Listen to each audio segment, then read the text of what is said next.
Tulungan mo ako.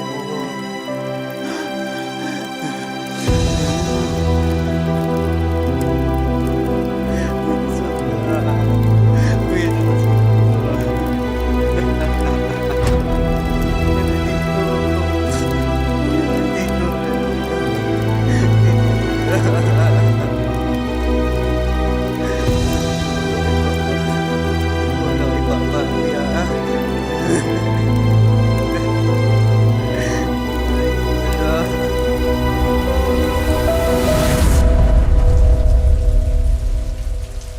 Wala naman pong gustong magaya kay Kuya.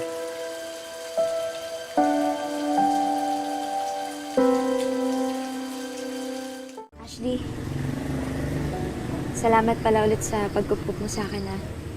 Ka ba? Para nakitang kapatid eh. Seryoso ako nung sinabi ko na dito ka na tumira. Feel at home. Pero si Mama, Ano? Balikan mo. Magpapabasag ka ng mukha ng tuluyan. alam niyo, kakailanganin ko din naman umuwi. Hindi ko naman pwedeng iwanan mag-isa si Mama. Ako na lang yung meron siya. Yun na nga, Zef eh. Ikaw na nga lang yung meron siya. Pero kung tratuhin ka niya, mas basahol pa sa basahan. Buti na lang nandun kami nung naghurumentado kanina si tita. Salamat, at saka buti na nga din, dun si Dylan eh. Besh. Sisi, yun totoo. May something ba kayong Dylan?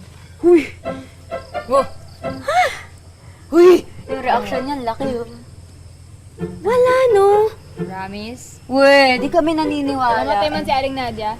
Huwag ganun. Grabe ka naman. Joke lang. Pero ito, seryoso na. Mm. Nagkakamaigihan na ba kayo ni Dylan?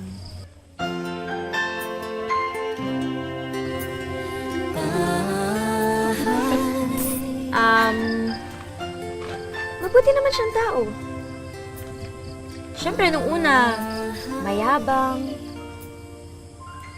nakakainis, balasubas, alam niyo yun. Pero simula nung nag-training kami, unti-unti din siya nagbago.